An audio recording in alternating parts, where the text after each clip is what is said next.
estuvimos confinados y prácticamente cada día me atreví y me animé a dar respuesta a vuestras preguntas prácticamente cada día, pues aquí estoy otra vez con todos ustedes en directo, 6 en punto de la tarde aquí en la isla de Tenerife, en las Islas Canarias.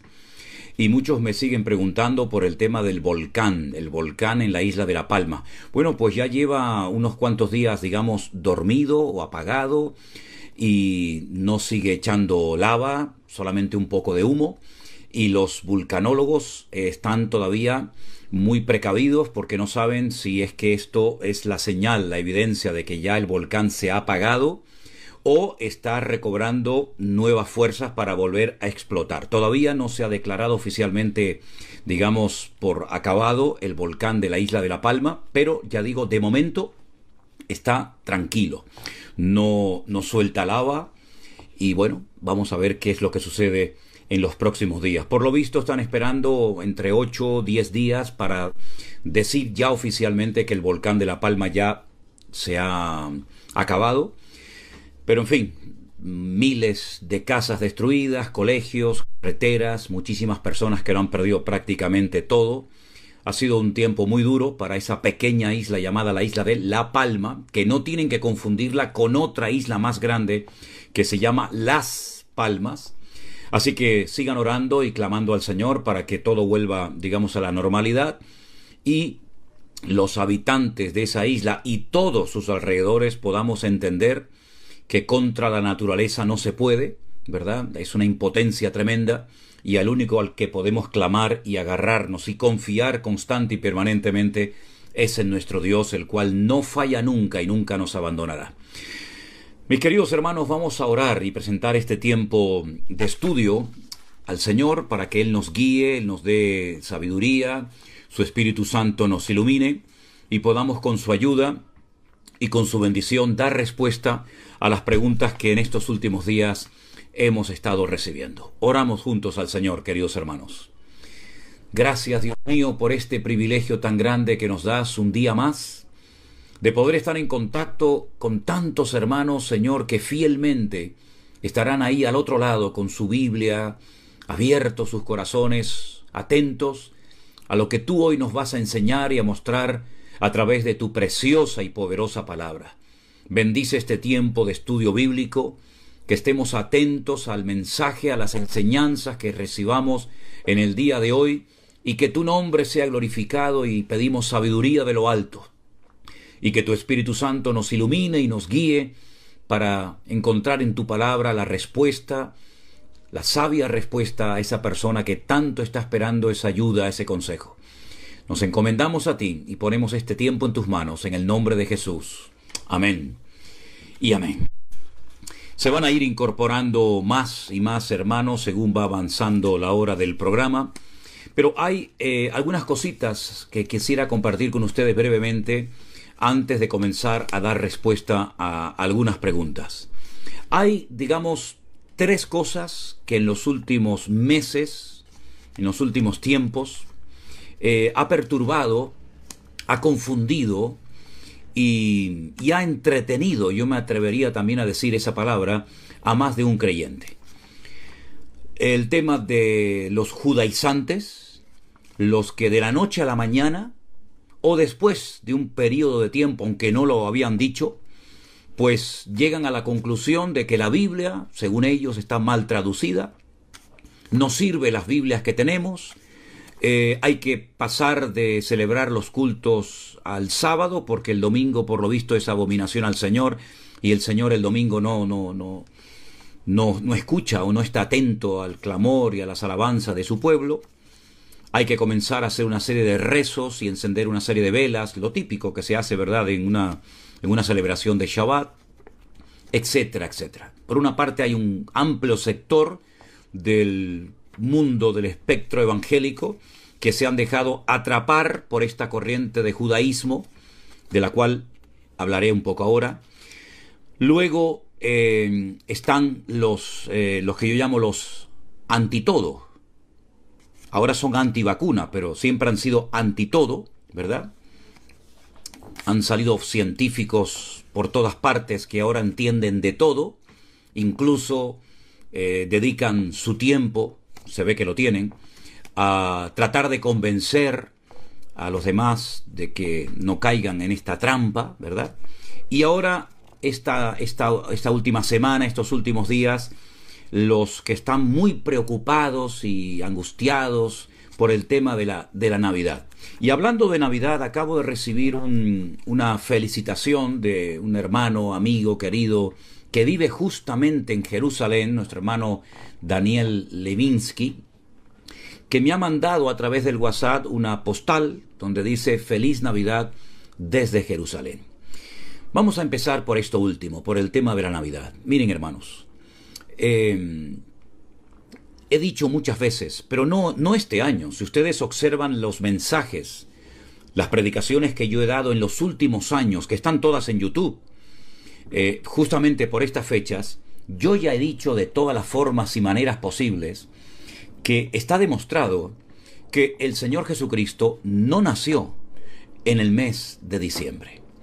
Y que esta fecha que se puso a partir del 400 y pico después de Cristo, de entre el 24 y el 25 de diciembre, pues no es la correcta, porque Jesús ni nació en diciembre, ni nació ese día, ni nada por el estilo.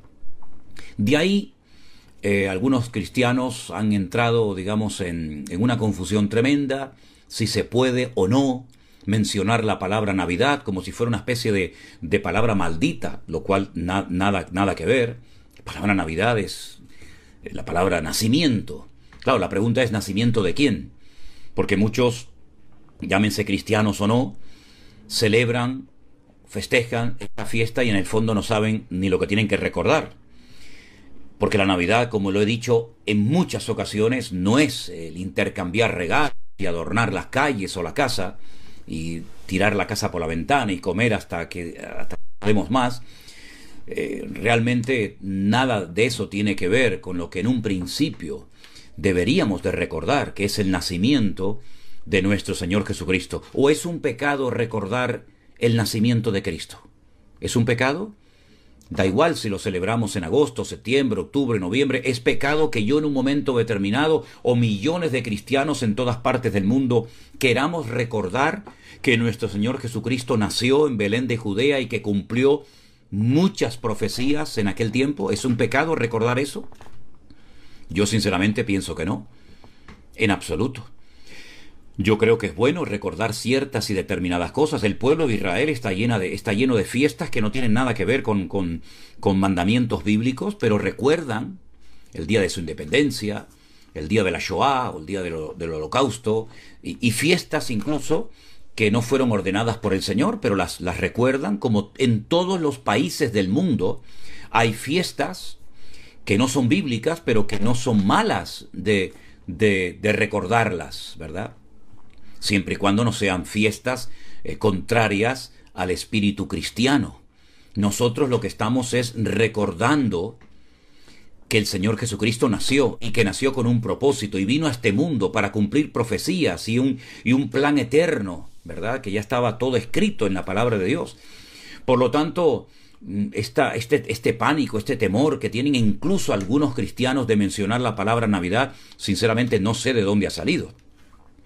Yo lo que sí veo, mis queridos hermanos, y lo digo esto con total honestidad y con todo respeto, es que sigue habiendo un nivel muy, muy bajo en muchos cristianos. Cristianos que en algunos casos llevan años en iglesias, incluso en varias. Cristianos que conocen muy poco de la Biblia, o sacan o extraen de la Biblia lo que les interesa, lo que les conviene, pero otras cosas ni las tocan, ni las tocan. Y veo que no solamente hay un nivel de conocimiento muy bajo, sino que veo también a muchos cristianos aburridos, que se dedican en su excesivo tiempo libre, en vez de a predicar el Evangelio, hablar de Cristo a los perdidos, hablar lo que edifica a los hermanos, pues se dedican en su tiempo libre a tontear, a enredar, a ir de listos, cuando en el fondo probablemente no se hayan leído la Biblia ni una vez entera, completa, de Génesis a Apocalipsis, en toda su vida. Entonces, nosotros en este momento tenemos en nuestro canal de YouTube, Centro Evangélico Vida Nueva, más de 1.800 mensajes almacenados. Concretamente 1.816 sermones, ahí, que los pueden ver en cualquier momento. Y tenemos 468 devocionales. 468 devocionales con el de hoy, más lo que también tenemos en nuestro canal de Facebook. Yo creo que ahí hay material más que suficiente para ser un cristiano maduro y para estar preparado para estos tiempos y servir al Señor y conocer la palabra de Dios, que muchos saben más de Internet y dedican más tiempo a Internet que a estudiar la Biblia. Por eso se comportan y por eso hablan y por eso viven como viven, ¿verdad? Y yo siempre he dicho, es una frase que empleo mucho, menos Internet y más Biblia. Entonces, a los judaizantes, a los que tiran por tierra todo el cristianismo, el domingo, la Reina Valera, las Biblias, etcétera, etcétera, y ahora pues todo es hablar en hebreo, que no tienen ni idea del hebreo, dicho sea de paso, a celebrar una serie de fiestas y hacerse pasar por judíos cuando nunca serán judíos, ¿verdad? Pues yo sinceramente les digo que lo que tenéis que hacer es tomarse más en serio su comunión y su relación con el Señor, porque todo esto es una evidencia, como le decía recientemente a varias personas, que cuando se emplean las redes sociales para tontear, para hacerse pasar por listo cuando en el fondo son ignorantes, pues esto lo que demuestra, repito, que no tienen una madurez cristiana como ya deberían de tenerla después de tanto tiempo en las iglesias, porque en algunos casos llevan ya 2, 3, 4 y hasta más iglesias, y un nivel de conocimiento muy bajo y una mala administración del tiempo.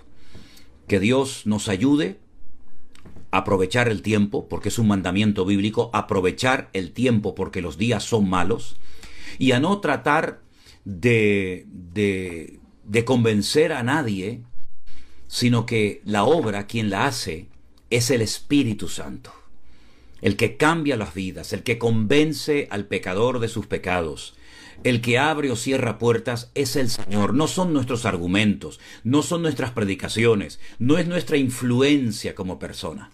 Si el Señor no hace la obra, no sirve de nada lo que hagamos. Si el Señor no vela, si el Señor no cuida de la ciudad, en vano vela la guardia. Si el Señor no edifica la casa, en vano trabajan los edificadores. Así es que mi consejo, no estén utilizando las redes sociales para hablar de lo que no edifica. Utilicemos todos los medios, incluido el Facebook, claro que sí, y el YouTube y el Instagram y todo eso que hay por ahí, para hablar de Cristo, para levantar en alto su nombre, para predicar la palabra, para que la gente conozca el verdadero evangelio y no para hacerles perder el tiempo en cosas que no edifican y en cosas que no tienen nada que ver con la Biblia, con la palabra del Señor. Me encuentro a muchas personas, y esto es algo que lo hablaba hace unos días también con unos hermanos, que asisten a iglesias pero no aman la iglesia en la que están. Porque dice la Biblia que el Señor se entregó por la iglesia, la sustenta y la cuida. Pero yo veo a personas que se van de las iglesias con una facilidad tremenda. Y es como si uno quisiera abandonar su familia. La iglesia es nuestra familia espiritual. Y tiene que ser algo muy, muy, muy grave el tener que marcharme de una iglesia, ¿verdad?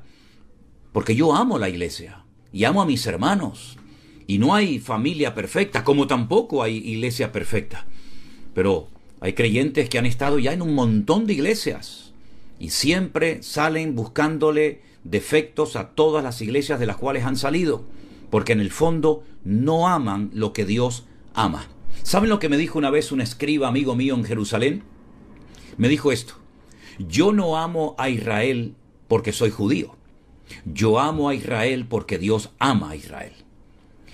Yo no amo a la iglesia porque sea lo más perfecto del mundo. Yo amo a la iglesia porque Cristo amó y ama a la iglesia, la sustenta y la cuida cada día. Bueno, dicho esto, podríamos hablar mucho, pero ¿para qué perder el tiempo en cosas que no son de Dios? Cosas que lo único que crean es división y polémica entre hermanos. Y además, Dice la Biblia que el que quiera ser inmundo, que sea inmundo, y el que quiera ser limpio, que sea limpio. Es decir, hay gente que no quiere aprender, hay gente que son obcecados, que son ciegos, que no quieren oír a los demás, tienen ya sus argumentos perfectamente diseñados y estructurados, y por lo tanto no vamos a perder el tiempo en esas cosas. Yo no estoy aquí para eso, estoy aquí para hablar de Cristo, de su palabra, y vamos a responderle a una pregunta que viene desde México. No sé si es un hermano, una hermana, pero bueno, dice así: donde me congrego, dice la persona que manda su pregunta desde México, donde me congrego, el pastor cada domingo siempre termina hablando sobre el diezmo y las ofrendas. No obliga, pero exhorta a darlos, tanto el diezmo como la ofrenda, porque dice que si no le estamos robando a Dios los que no dan. También pidió aguinaldo, puesto que él no tiene trabajo. Hay veces que ya no quiero asistir a esa iglesia, porque veo que el aguinaldo, opino, no es algo bíblico. ¿Y qué puedo hacer? ¿Sigo en esa iglesia o busco otra iglesia? Bueno, mire, vamos a ver, aquí hay muchas cosas que yo veo de entrada. Primero, yo no sé cuánto tiempo lleva usted asistiendo a esa iglesia. No sé si lleva poco o mucho tiempo. No sé si usted es un creyente de muchos años o una persona recién convertida. Pero lo primero que tiene que hacer, no solamente usted, sino todas las personas que asisten a una iglesia y que tienen un pastor, cuando ven algo que les choca, cuando ven algo en lo cual no están de acuerdo, es pedir una cita y hablar con su pastor. A mí me daría mucha lástima, me daría mucha pena que los miembros de mi iglesia no se atrevieran a hablar conmigo y estuvieran preguntándole a un montón de pastores por el mundo cosas que me podían haber preguntado a mí, y yo con todo el gusto del mundo les hubiera respondido. Entonces, lo primero que le quiero decir a usted, hermano o hermana de México, vaya y hable con su pastor. Dígale, hágale todas las preguntas. Hermano, el tema de las ofrendas, el tema de los diezmos. Además, por otra parte, permíteme decirle, aquí en España tenemos un refrán, yo creo que se entenderá en todas partes porque todos hablamos el mismo idioma prácticamente. Aquí en España tenemos un refrán que dice: el que se pica porque ajos come. Es decir, si usted está apoyando generosamente la obra del Señor, su iglesia, y el pastor habla de diezmos y ofrenda, usted no tiene por qué sentirse aludido, porque si usted está haciendo su parte y usted es responsable y como una persona madura, usted está apoyando su iglesia, no tiene por qué sentirse mal. Eso por una parte. Por otra parte, le recuerdo, vuelva y escuche esto, vaya a hablar con su pastor. El tema del aguinaldo. Bueno, yo jamás en mi vida le he pedido a nadie que me dé un aguinaldo. Si su pastor está pidiendo un aguinaldo, vaya y pregúntele a él por qué lo pide. Y a ver por qué él está pidiendo un aguinaldo. A lo mejor este hermano tiene un problema económico y ustedes como cristianos, como miembros de la iglesia, ni se han dado cuenta. No lo sé, pero pregúntele. Ahora, dejar de asistir a su congregación y comenzar a buscar otra sin haber hablado previamente con su pastor, a mí me parece que eso no es una forma correcta y madura de actuar. Creo que usted tiene que ir y decirle: pastor, yo quiero hablar con usted. Mire, el otro día cuando usted habló del aguinaldo, ¿por qué lo pidió? ¿A qué se refiere? ¿Tiene usted alguna necesidad económica? ¿Tiene algún problema? ¿Puedo yo ayudarle de alguna manera? Pero pensar en cambiarse de iglesia porque haya un par de cosas en las cuales no estoy de acuerdo. Vamos a ver, yo soy consciente de que hay ministerios que están obsesionados con el dinero. Eso lo tengo yo clarísimo. De un tiempo a esta parte hay personas que solamente cuando se suben al púlpito y cuando abren la puerta de la iglesia ya van pensando solamente en la ofrenda, en los diezmos, en las primicias, en el dinero, dinero y dinero. Soy consciente de que hay ministerios que ya hace años, que dejaron de predicar Biblia y solamente, repito, están obsesionados con el tema económico. Soy consciente de eso, pero no conozco si realmente su pastor o en su congregación actúan de esta manera. Por lo tanto, yo creo que lo más sabio sería que usted llamara a su pastor y le dijera: pastor, yo quiero hablar con usted. Yo quiero preguntarle todo este tema del dinero, de la economía. Por cierto, ¿usted le ha preguntado a su pastor en alguna ocasión cómo está la economía de su iglesia? Si se está pagando la luz, el agua, los teléfonos, los alquileres. ¿Usted le está preguntando a su pastor todo eso? A lo mejor el hombre necesita ayuda económica para poder pagar todos los gastos de la iglesia y usted está preocupado en otras cosas. Me gustaría que me volviera a escribir. Se lo pido como favor personal. Me gustaría que me volviera a escribir y me dijera, pastor, he hablado con mi pastor y todo se ha arreglado o no. Me gustaría que usted me volviera a escribir. Ya le digo, yo no sé si es hombre o mujer, pero me dice, yo soy la persona de México que preguntó aquella vez por el aguinaldo, y así ya yo me hago la idea de quién se trata. Entonces, cuando usted hable con su pastor, me gustaría, si no le importa, que me vuelva a escribir y me diga qué tal resultó esa conversación. A lo mejor se puede llevar una sorpresa agradable, quiero decir. Así que espero que lo haga. Bueno, nos vamos a Argentina. En este caso sí me ponen el nombre de la persona que hace la pregunta. Tiene un nombre bíblico, Ezequiel. Ezequiel desde Argentina pregunta lo siguiente. Hace unos días escuché a una hermana de mi iglesia que está estudiando en una escuela profética diciendo que el ángel Gabriel era mi Señor Jesús, el del Antiguo Testamento. Le pregunté por qué y me dijo que en Génesis, cuando se aparece el Señor con dos ángeles, Abraham, no eran dos, eran tres, le dijo Abraham, mi Señor, a uno de los ángeles. Y dice que ese ángel era el ángel Gabriel. Pero yo no creo que eso sea bíblico, ya que en el Nuevo Testamento Gabriel se le aparece a María para anunciar el nacimiento del Mesías. ¿Me podría responder y aclarar mis dudas, por favor, hermano? Que Dios lo bendiga. Vamos a ver, Ezequiel, yo he leído el pasaje que usted me menciona.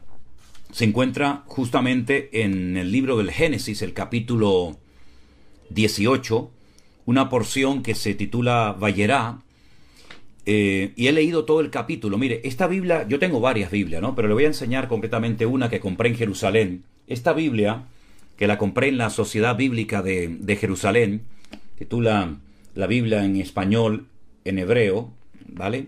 Tiene todo el texto en castellano y todo el texto en hebreo. Ahora vas a ver la cantidad de gente que me va a escribir pidiéndome dónde pueden comprar esta Biblia, porque ya me ha pasado otras veces. Pero mire, a lo que voy. Yo he leído el capítulo 18 de Génesis en hebreo y en ningún momento aparece el nombre Gabriel por ninguna parte. Ya cuando usted me dice que esta hermana está en una escuela profética, ya se me pusieron los pelos de punta. Porque si en esta escuela profética le están enseñando que Gabriel es el Señor Jesucristo, eso no es ni escuela ni profética. Eso es una herejía. Eso es un insulto al Señor Jesucristo. Porque Gabriel es Gabriel y el Señor Jesucristo es el Señor Jesucristo. No tiene nada que ver uno con otro. Gabriel es un ser creado que fue enviado a Daniel, que fue enviado a María, ¿verdad? Y el Señor Jesucristo es un ser eterno. Por lo tanto, Gabriel y el Señor Jesucristo son dos personas, si me permiten la expresión, personas completamente diferentes. En el versículo 18, que es lo que usted menciona, que Abraham le dice, en la Reina Valera, en Génesis 18:3, los que tengan su Biblia a mano, por favor, si quieren buscar el texto y leerlo conmigo, dice lo siguiente. Y dijo, él se postra en tierra, les da la bienvenida, y dice, Señor, si ahora he hallado gracia en tus ojos, te ruego que no pases de tu siervo. Este versículo, en hebreo lo tengo aquí, Vayomar Adonai imna mazati hem veineja al nata avor me al abdeja. En ningún momento aparece el nombre Gabriel, ni en el versículo 3, ni en todo el capítulo 18. Luego, los que le están enseñando, según la información que usted me dice, los que le están enseñando a esta hermana en esta escuela profética que Gabriel es el que se aparece, o que Gabriel es el Señor Jesucristo en el Antiguo Testamento, mienten. Así de claro, mienten rotundamente. Es rotundamente falso y es un disparate, una auténtica herejía decir que el Señor Jesucristo es el Gabriel del Antiguo Testamento. Hay que ser torpe, un pésimo intérprete de las Sagradas Escrituras para enseñar en una escuela bíblica que Gabriel es el Señor Jesucristo o que el Señor Jesucristo es el Gabriel del Antiguo Testamento. Usted imagínese al ángel Gabriel diciéndole a María que va a quedar embarazada y que llamarán su nombre Jesús. Es decir, si Gabriel era el Señor Jesucristo, le está diciendo a María que él va a nacer en... Sí, unos disparates impresionantes. ¿Qué le puede usted decir a esta hermana? Me pregunta usted. Pues que se salga inmediatamente de esa escuela donde le están enseñando cosas totalmente antibíblicas. Totalmente antibíblicas. Y esa es una, pero vete tú a saber la cantidad de barbaridades y de mentiras que le estarán diciendo y enseñando a esta hermana y a otros estudiantes en esa escuela bíblica. Esa escuela bíblica hay que denunciarla y decir que están enseñando herejías a los estudiantes. Gabriel no es el Señor Jesucristo. El Señor Jesucristo creó a Gabriel.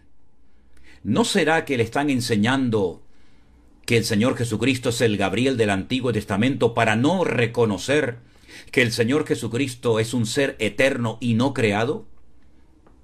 Porque por algo están enseñando esto. Ahora, si los maestros, según usted, si los maestros de esa escuela bíblica están enseñando eso hay que denunciarlo inmediatamente. Y no habría que mandar ni a un solo miembro de la iglesia a esa escuela profética, porque lo que están enseñando es totalmente en contra de la Biblia, de la palabra de Dios.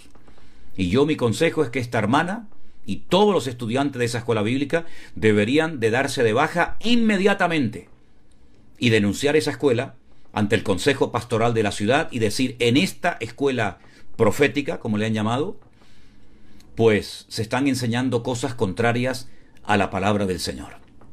Ese es mi consejo, esa es mi respuesta, y si usted quiere pasarle este programa que después queda grabado tanto en Facebook como en YouTube a esta hermana, pues pienso que le vendría muy bien. Pero tajantemente le digo que Gabriel no es el Señor Jesucristo en el Antiguo Testamento. El Señor Jesucristo se apareció al patriarca Abraham. ¿Y de dónde sacó esto? Primeramente porque de los tres que fueron, a uno lo llama Adonai. Y Adonai es el nombre que solamente se le da a Dios. Eso de entrada. ¿Dónde está Adonai? En Génesis 18:3. Y si los señores de esa escuela bíblica quieren debatir conmigo el texto en hebreo, cuando quieran. Cuando quieran. Y en segundo lugar, decirles que el Señor Jesucristo en ningún momento recibe el título o el nombre Gabriel, como puede ser, por ejemplo, admirable, consejero, Dios fuerte, Padre eterno, príncipe de paz, Emmanuel, Alfa o Omega, o Aleph Tav, como queráis, Aharón, Rishon, primero y último, ¿verdad? Pero en ningún momento Gabriel, en ningún momento, en absoluto. Eso es un disparate que sinceramente no sé cómo se puede enseñar en una escuela bíblica semejante herejía. Bueno, dice la Biblia que en el pasado hubieron falsos maestros, falsos profetas, y los habría en los últimos tiempos, y aquí tenemos una prueba. Aquí hay una evidencia clarísima de una escuela que, según lo que usted me cuenta, está enseñando una herejía. Pues aquí están los falsos maestros de los cuales nos habla la Biblia desde hace muchos siglos atrás. Nos vamos a una pregunta que hace José David. José David dice: Dios lo bendiga. Igualmente, hermano. Le deseo todo lo mejor que Dios, nuestro Padre, tiene para usted. Igualmente para usted. La pregunta es: ¿la trompeta final de 1 Corintios 15:52 es la misma séptima trompeta de Apocalipsis? Yo he dicho muchas veces que creo que sí. Esa es mi opinión.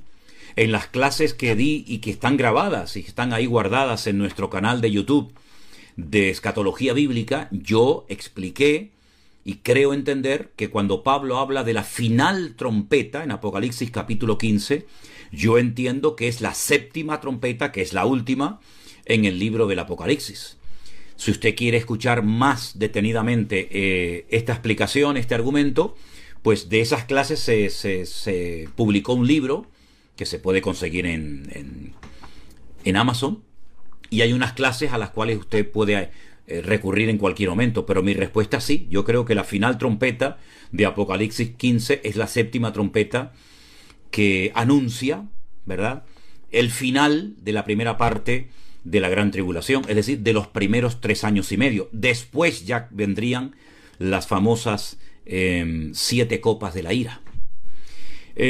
Nos vamos a una hermana que se llama Luz, que dice que en Génesis capítulo 46 aparece que José le dice a sus hermanos lo que le tienen que responder al faraón, que para los egipcios, los que se dedicaban a cuidar ovejas, a los ganaderos, eran abominación, pero luego, después, los hermanos, según usted, no atendieron el consejo que les dio José y le dijeron a Faraón que ellos eran pastores de ovejas. Es que ellos no mintieron. Ellos, cuando le pregunta al Faraón, o cuando hablan con el Faraón, ¿cuál es el oficio de vuestros hermanos?, ellos dicen, nosotros somos pastores de ovejas. Ellos tenían que decir la verdad. Independientemente de lo que les haya aconsejado su hermano José, ellos eran pastores de ovejas. Y fueron aceptados. Y vivieron muy felices durante mucho tiempo en Egipto, porque así el Señor lo tenía previsto. Luego las cosas cambiaron, ese faraón murió, se levantó otro, y conocemos el resto de la historia, y cómo aquella gente privilegiada y con tantos privilegios y honores, pues pasaron a convertirse en esclavos, etcétera, etcétera, ¿no? Pero ellos fueron aceptados, no fueron rechazados por el faraón, porque ya el Señor los había puesto en gracia, y porque además José era una persona muy querida, muy respetada, y fueron aceptados sin ningún problema, a pesar de que para los egipcios los pastores de ovejas eran abominación. El faraón los aceptó sin ningún problema y les dio una tierra preciosa donde pudieran vivir tranquilamente y no fueran molestados por nadie. Nos vamos a otra pregunta, en este caso desde Colombia. Nos dice, ¿se puede decir que Jesús confía en nosotros cuando nos usa en su reino y en su obra? Bueno, yo creo que el Señor Jesucristo nos usa en su obra, no tanto por el hecho de que confía en nosotros, porque Él sabe perfectamente cuáles son nuestras debilidades, nuestras imperfecciones, nuestras limitaciones. Yo creo que es por la misericordia y por la gracia de Dios que Él nos usa. No porque nosotros tengamos un valor tremendo, porque Él sabe perfectamente que si fuera por nosotros, la obra del Señor poco presente y pésimo futuro tendría. Pero yo creo, repito, que es por la misericordia, por el amor, por la gracia del Señor que Él nos usa en estos tiempos, y no necesariamente porque tenga una excesiva confianza en nosotros, porque miren, por ejemplo, el caso de Pedro, cómo negó al Señor, ¿verdad? Y al final el Señor le dice, apacienta a mis corderos, y todos y cada uno de nosotros tenemos muchísimas limitaciones y debilidades, pero a pesar de todo, por el amor de Dios, el Señor nos usa, ¿no? A unos más y a otros menos, deseando que el Señor pues tenga misericordia y use nuestra vida como Él crea conveniente. Marisa nos hace la siguiente pregunta. Dios le bendiga, pastor. ¿Es pecado casarse con un pariente lejano? Y me dice, en este caso sería con el hijo de mi prima. Con él tengo 2 hijos y vivimos juntos, pero no estamos casados.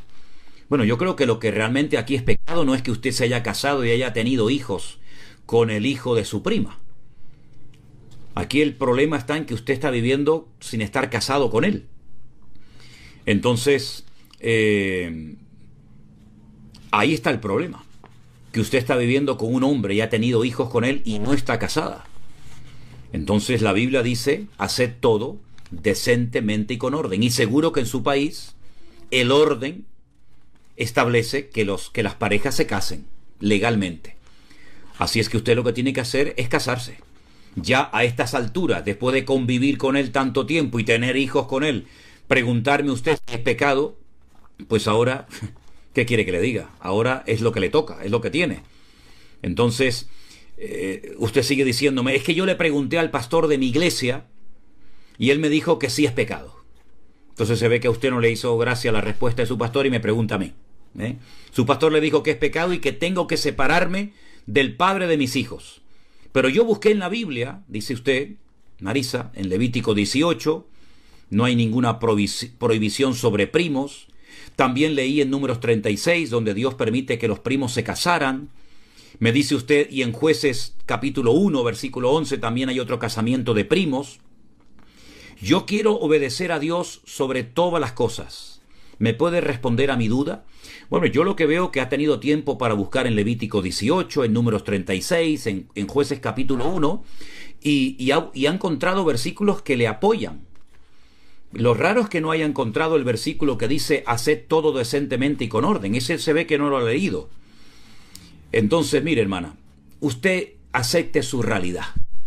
Usted seguramente ha convivido con ese hombre años y ha tenido ya hijos con él. Me dice aquí que ha tenido 2. Yo mi consejo es que usted se case, se ponga en orden y si usted quiere, como dice aquí, obedecer a Dios sobre todas las cosas, pues haga caso a lo que le estoy diciendo.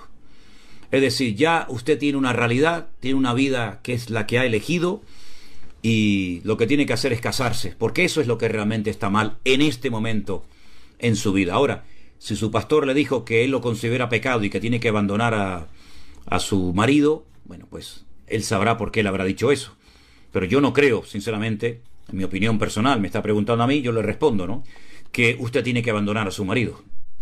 Yo lo que creo es que los dos tienen que tomarse en serio su comunión con el Señor. No le he preguntado si su marido es cristiano, esa es otra. No le he preguntado si los dos asisten a la iglesia. Porque si los dos asisten a la iglesia y los dos sois cristianos, ¿cómo nunca os habéis casado? Bueno, son muchos detalles, son muchas cosas que ignoro y respondo así, digamos, a grandes rasgos, ¿no? Pero yo creo que lo ideal sería que ustedes se pusieran bien, primeramente delante del Señor y también, por supuesto, delante de los hombres. No solamente bien delante de Dios, sino también delante de los hombres. Porque el que está bien delante de Dios, necesariamente también se pone delante de los hombres bien. Nos viene una pregunta de España, no sabemos exactamente de dónde, pero dice, esta pregunta viene desde España. Bueno, está bien, dice, le escribo porque me siento un poco confundida. Se ve que es una mujer, una hermana. Hace más de un año, cuando comenzó la pandemia, el Señor tocó mi corazón y me llevó a su palabra. Bueno, gloria a Dios, que la pandemia sirvió para que muchos creyentes que decían que no tenían tiempo para leer y estudiar la Biblia, en el confinamiento tuvieron mucho tiempo para leer y estudiar las Sagradas Escrituras. Yo me alegro de que este haya sido su caso. Dice, fui al libro de Hebreos, donde se habla del bautismo. Cuando se abrieron las iglesias nuevamente, me bauticé. Yo no sé si usted ya iba a otra iglesia y ya estaba bautizada en una iglesia evangélica, o usted era católica y leyó la Biblia y se dio cuenta de que se tenía que bautizar, porque el bautismo que se le aplica a los católicos no es válido, porque es un bautismo que se impuso, ¿verdad?, por tradición. Son de niños pequeños, en la Biblia no se bautizaba a los niños pequeños, y por lo tanto, si usted era católica y leyendo la palabra de Dios se dio cuenta de que se tenía que bautizar, me alegro. Pero si usted ya estaba bautizada y comenzó a asistir a otra iglesia, pues no tenía ninguna necesidad de bautizarse. Yo sé que en algunas iglesias, cuando alguien viene procedente de otra congregación, lo vuelven a bautizar, ¿verdad? Pero no tiene una persona que bautizarse cuando cambia de iglesia, siempre y cuando se haya bautizado como dice la palabra de Dios, ¿verdad? Pero bueno, usted dice que se bautizó en una iglesia llamada Dios de Pactos, con denominación pentecostal. Durante este periodo, desde que me bauticé hasta ahora, la verdad, han habido cosas que no me parecen bien en dicha congregación. Para eso tiene la Biblia. Para eso tiene la Biblia. Para comprobar si lo que a usted no le parece bien en su iglesia, pues tiene justificación bíblica o son cosas que a usted no le gustan, pero que a lo mejor a Dios sí. Entonces, comprueben la Biblia si lo que no le gusta de esa iglesia tampoco le agrada al Señor. Al principio, dice usted, me sentía muy bien, pero al pasar el tiempo he ido viendo que hay mucho chisme. Bueno, lamentablemente, como yo digo, no todos tienen el don de lenguas, pero hay algunos que tienen una lengua que parece un... Y lamentablemente el chismorreo en algunas congregaciones parece ser que es lo habitual, lamentablemente, ¿no? Porque no hay nada peor que se critiquen y se chismorreen los hermanos unos a otros. Usted también dice que en esa iglesia hay un restaurante cafetería. y el local de al lado lo emplean para alquilar para eventos como cumpleaños y para bodas. Bueno, el que en una iglesia haya una cafetería, restaurante, en principio yo no veo ningún problema. He estado en muchísimas iglesias que tienen su propia cafetería y considero yo que es mejor dejar el dinero en casa que ir al bar de la esquina a tomarme un café o a comer. Si lo puedo hacer en mi iglesia, mejor que mejor, ¿verdad? Por supuesto, siempre todo bien ordenadito y todo, ¿no? Pero dice usted que al lado tienen un local que lo alquilan para eventos, como cumpleaños y para bodas. Yo en principio no estoy viendo ningún problema en lo que usted me está contando. Dice, pero en algunas alabanzas que cantan desde el púlpito también meten el ritmo de rap. Pastor, con esta breve información, ¿usted qué me aconsejaría? ¿Debo seguir en la congregación o debo salir de ella? Espero su respuesta. Que Dios lo bendiga y muchas gracias por su tiempo. Otra vez volvemos a lo que decía antes. ¿Usted ama a su iglesia? ¿Usted cree que es en esa iglesia donde Dios la llevó? ¿Usted cree que en esa iglesia está el Señor? Pues entonces lo que tiene que hacer, si usted está en esa iglesia porque el Señor la llevó, porque el Espíritu Santo de alguna manera la guió hasta esa iglesia donde usted al principio se sentía bien, si hay chisme, ore para que se vayan los chismes. Hable con las personas que usted cree que están haciendo chismes y aconséjelas y dígale, hermanos, esto no es de Dios, esto no se puede hacer. Si hay una cafetería o restaurante en su iglesia, ¿dónde está el problema? ¿Es que acaso no vamos a cafeterías y a restaurantes de inconversos y dejamos nuestro dinero a inconversos? ¿No sería mejor dejarlo en la iglesia? Y si cantan o meten un ritmo de rap, hombre, supongo que no serán todas las canciones con ritmo de rap. A mí personalmente rap no me gusta. A mí sinceramente yo no considero eso música. Pero no dejo de reconocer que a muchos chicos jóvenes pues esa música les gusta. Entonces yo, porque usted me diga que tienen un salón que es cafetería, restaurante, que en alguna ocasión han cantado alguna canción estilo rap, y que, como me decía usted aquí, que hay en su iglesia chismes, pues yo no dejaría su iglesia, hermana. ¿Qué quiere que le diga? ¿Es que acaso usted va a ir a una iglesia perfecta? ¿Va a encontrar en su ciudad una iglesia perfecta? Mire, no hay iglesia perfecta en la tierra. Lo que hay que hacer es amar a la iglesia local, como Cristo la amó y la ama. Y lo que hay que hacer es pelear y luchar por la iglesia. Y no decir, me voy porque aquí hay mucho chisme. ¿Y usted qué hace para que no hayan chismes? Me voy porque aquí cantan rap. Bueno, yo he visto en iglesias que cantan tangos. He visto en iglesias que cantan rock. ¿Cuál es el estilo de música que a usted le agrada? Entonces, yo no dejaría su iglesia, hermana, porque en alguna ocasión hayan cantado un rap, o porque tengan una cafetería, o un restaurante, o porque tengan un local que lo alquilan para eventos.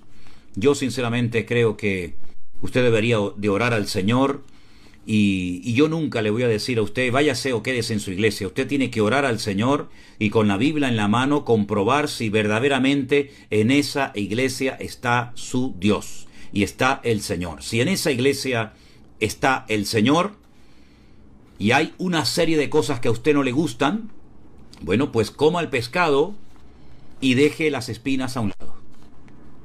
Cómase el pescado y deje las espinas a un lado.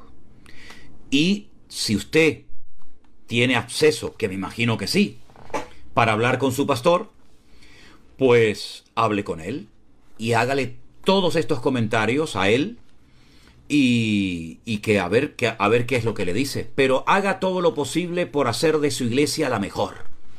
Ame a su iglesia, respete a su iglesia, ame a los jóvenes, ame a los niños, ame a los músicos, ame al pastor.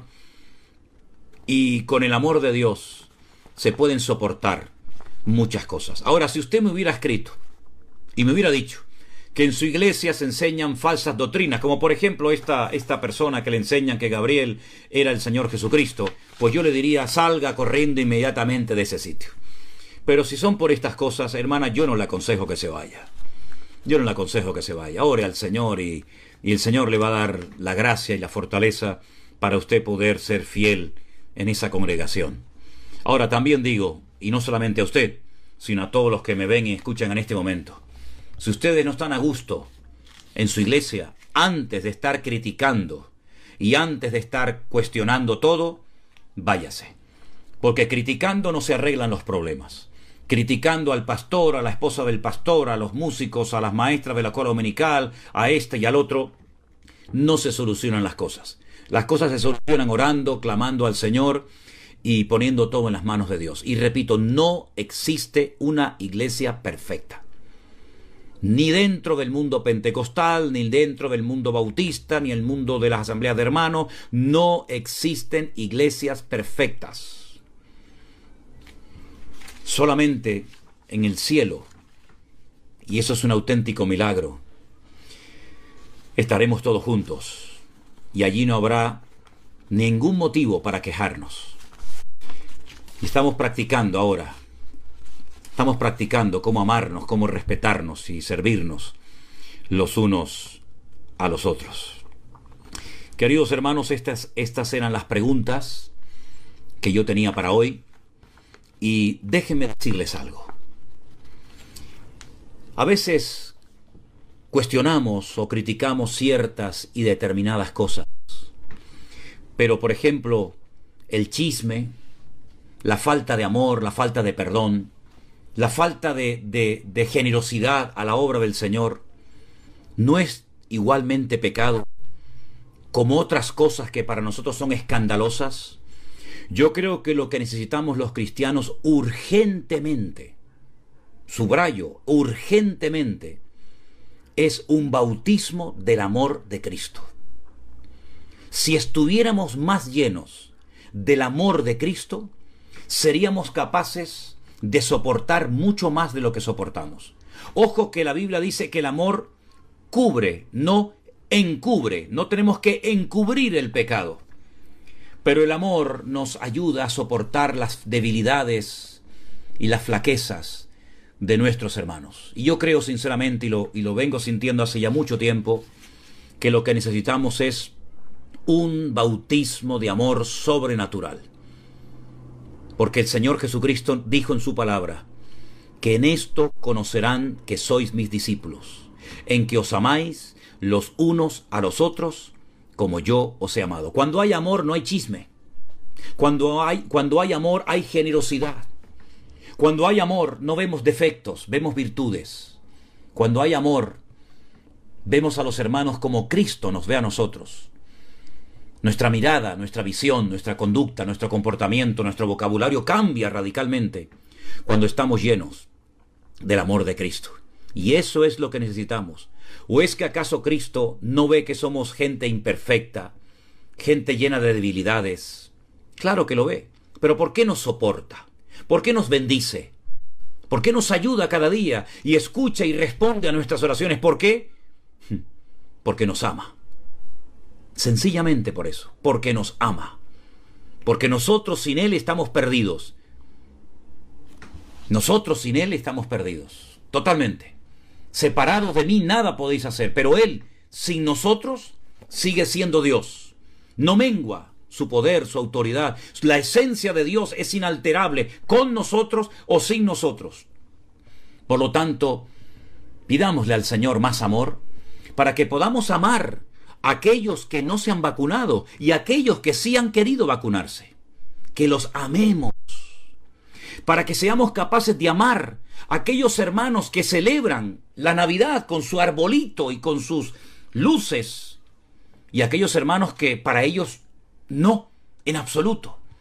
Para que podamos amar a aquellos hermanos que levantan las manos cuando alaban a Dios y a aquellos que no las quieren levantar, porque no les gusta. Para que tengamos amor, para amar al hermano que dice que habla en lenguas, y aquel que para él no es necesario el hablar en lenguas. Cuando tengamos el amor de Cristo, seremos capaces de ir a cualquier iglesia y sentirnos bien, sea pentecostal, metodista, anglicana o de la índole que sea. ¿Por qué? Porque veremos a Cristo en nuestros hermanos. Nos sentiremos a gusto en cualquier lugar, en cualquier iglesia. Predique quien predique. Apolos, Pablo, Cefas, da igual, porque el amor de Cristo es lo que nos hace ser diferentes. No lo que cantamos, no lo que predicamos. El amor de Cristo en nosotros es lo que hace que la iglesia se mantenga unida. Y ahora, más que nunca, si algo necesitamos es llenarnos del amor de Cristo y estar más unidos que nunca. Porque los tiempos son malos, vienen tiempos duros, tiempos difíciles, tiempos de pérdida de libertades, pero hay una libertad que los gobiernos, que los hombres nunca podrán quitarnos, y es la libertad que tenemos en Cristo Jesús, Señor nuestro. Sí, nos podrán meter en las casas, nos podrán obligar a hacer esto o aquello, nos podrán quitar, entre comillas, libertades, pero la libertad, la verdadera libertad, la que Cristo nos dio, la que vino por haber conocido la verdad, esa libertad gloriosa que viene por el conocimiento experimental, ese encuentro personal con el Señor Jesucristo, ningún gobierno de la índole o de la tendencia que sea, jamás nos podrá quitar. Así que, queridos hermanos, no tengamos miedo a las limitaciones, a las prohibiciones, a los gobiernos. ¿Cuándo le han tenido los cristianos miedo a los gobernantes?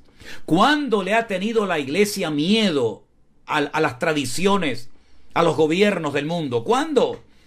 Si el que habita en nosotros es mayor que el que se mueve y gobierna este mundo.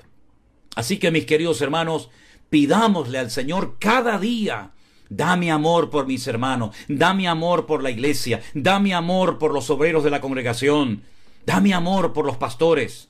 Y teniendo ese amor en nosotros, vamos a poder vivir tranquilos, seguros, confiados y sin miedo a nada ni a nadie. Ayer me llamaba mi hermano, nuestro hermano Germán, colaborador del grupo número 3, con su esposa desde Holanda, y me decía: nos han vuelto a meter en casa, nos han confinado a todos.